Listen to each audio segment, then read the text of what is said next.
किसान भाइयों नमस्कार, मैं हूं आशीष वर्मा।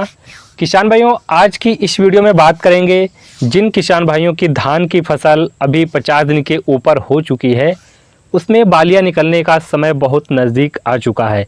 यानी तने में बालियां बनना चालू हो जाती हैं। शुरुआती समय है किसान भाइयों, यहाँ पर अगर शुरुआत में अच्छी प्रकार से ध्यान दे देते हैं तो अच्छी पैदावार किसान भाइयों ले पाएंगे। आपने देखा होगा धान की फसल में कुछ पौधे हमारे छोटे रह जाते हैं, उसमें कल्ले अच्छी प्रकार से नहीं बन पाते हैं। तो खेत में कल्लों को अच्छा से बढ़ाने के लिए और एक साथ खेत में बराबर बालियां निकलने के लिए आज इसकी वीडियो में फार्मूला कुछ बताएंगे। अगर ये फार्मूला आप अपना लेते हैं तो धान की फसल में जो बालियां निकलेंगी लंबी निकलेंगी, मोटी निकलेंगी, दानों का भराव भी अच्छे से होगा। किसान भाइयों क्या होता है कि आप धान की रोपाई करते हैं, बहुत प्रकार के खाद, न्यूट्रिएंट्स, माइक्रोन्यूट्रिएंट्स खाद और जिंक, यूरिया, नाइट्रोजन डालते हैं, लेकिन तब भी जो कल्ले जिस प्रकार से होने चाहिए नहीं हो पाता है। वैसे किसान भाइयों जब फसल हमारी 50 दिन के आसपास या 50 दिन के ऊपर 55 से 60 दिन के आसपास पहुँच चुकी होती है, उस समय कल्लों का विकास नहीं होता है। उस समय सबसे ज़्यादा ध्यान देना चाहिए बालियां निकलने पर, क्योंकि जो कल्ले निकलने का समय होता है 20 दिन से लगा के 40 से अधिकतम 45 दिन तक कल्ले ही निकलते हैं। जब हमारी फसल लगभग 50 से 55 या 60 दिन के आसपास पहुंच चुकी होती है, उस समय किसान भाइयों बालियां निकलने का समय बहुत तेज़ी के साथ शुरू हो जाता है।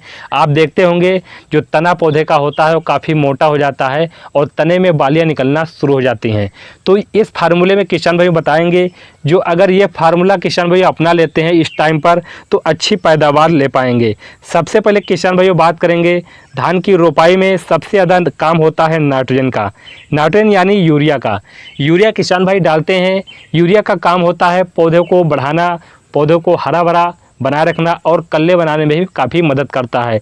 सबसे ज़्यादा यूरिया हमारी धान की फसल में वहाँ पर यूज की जाती है। और यहाँ पर बता दें किसान भाइयों, इसके अलावा अगर धान की फसल हमारी 50 दिन के आसपास पहुँच चुकी है, उस समय किसान भाइयों कुछ स्प्रे, कुछ सूक्ष्म पोषक तत्वों की कमी होती है, स्प्रे के माध्यम से अगर डाल देते हैं तो जो बालियाँ निकलेंगी वो भी अच्छी निकलेंगी, बालियाँ लंबी निकलेंगी, मोटी निकलेंगी, दानों का भराव भी अच्छे से होता है।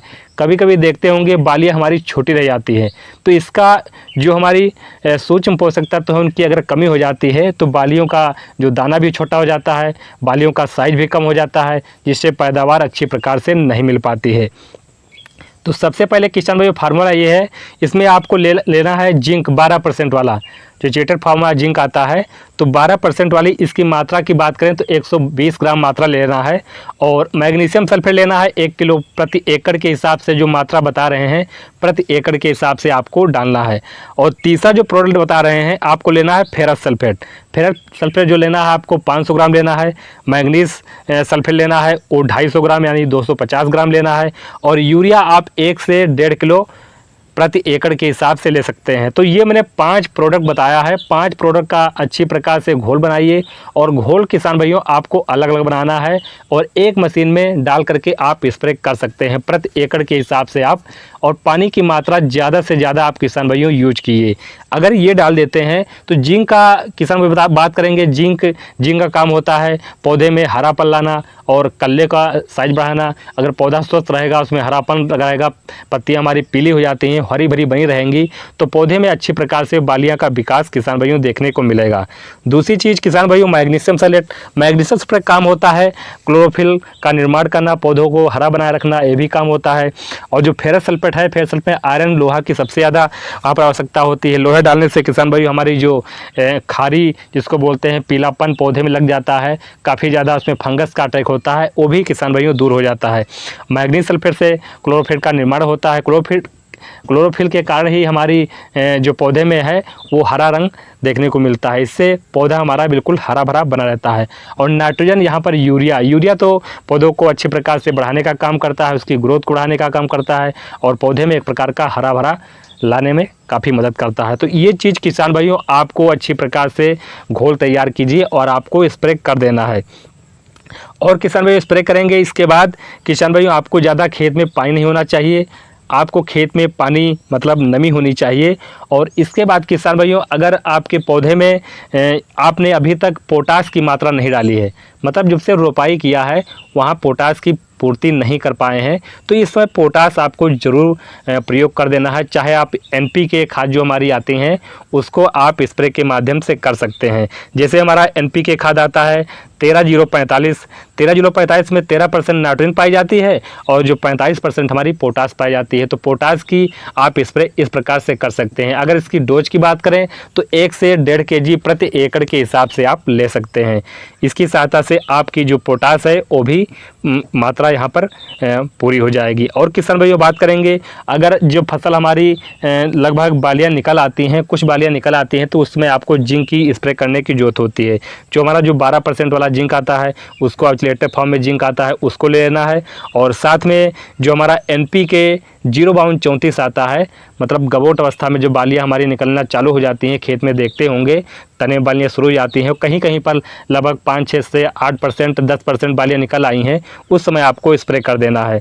और साथ में किसान भाइयों आपको NPK 0-34 लेना है और साथ में बोरान जो 20% वाला आता है उसके ले लेना है। उसकी मात्रा की बात करें तो लगभग 100 ग्राम प्रति एकड़ के हिसाब से लेना है। और जो NPK 0-34 है 1 kg प्रति एकड़ के हिसाब से लेना है। और जिंक जो 12% वाली है उसकी जो आप मात्रा 120 ग्राम प्रति एकड़ के हिसाब से ले सकते हैं। तीनों का घोल बनाइए और यहाँ पर स्प्रे कर देंगे तो धान की फसल में जो बालियाँ निकलेंगी वो भी अच्छी निकलेंगी। उसमें नाइट्रोजन की अगर कमी है तो नाइट्रोजन की पूर्ति हो जाएगी, अगर पोटास की कमी है तो पोटास की कमी पूरी हो जाएगी। और सबसे ज़्यादा फास्फोरस की ज़्यादा आवश्यकता होती है जब बालियाँ निकल रही होती हैं। फास्फोरस का काम ही होता है किसान भाइयों मतलब ट्रांसफ़र करना होता है। जो जड़े से जो खनिज आप दे रहे हैं, पौधे ग्रहण कर रहे हैं, तो वहाँ तक पौधे तक पहुँचाना काम होता है। बालियों तक पहुँचाएंगे जिससे बालियाँ में जो दाना बनेगा वो ठोस बनेगा, लंबी बनेगी, मजबूत बनेगी। तो फास्फोरस की सबसे ज़्यादा इस टाइम पर आवश्यकता होती है जब 50 दिन के ऊपर जो हमारी धान की फसल पहुंच चुकी होती है। गबोट अवस्था इसे बोलते हैं। गबोट अवस्था यानी कि तने में बालियां बनना चालू हो जाती हैं, तो बहुत टाइम में गर्भाशय की अवस्था भी बोला जाता है। तो इस टाइम पर NPK 0-34 का स्प्रे किसान भाइयों जरूर कर देना चाहिए। अगर ये फार्मूला किसान भाइयों अपना लेते हैं, धान की फसल में अच्छी प्रकार से आप पैदावार ले पाएंगे। किसी प्रकार की जानकारी अगर चाहिए तो नीचे आप कमेंट से कर सकते हैं, लेकिन उससे पहले जो भी किसान भाई चैनल पर नए हैं उनसे रिक्वेस्ट है चैनल को सब्सक्राइब कीजिए, वीडियो पसंद आने पर लाइक कीजिए और ज़्यादा से ज़्यादा अन्य किसानों को भी शेयर कीजिए। मिलेंगे अगली वीडियो में। नमस्कार।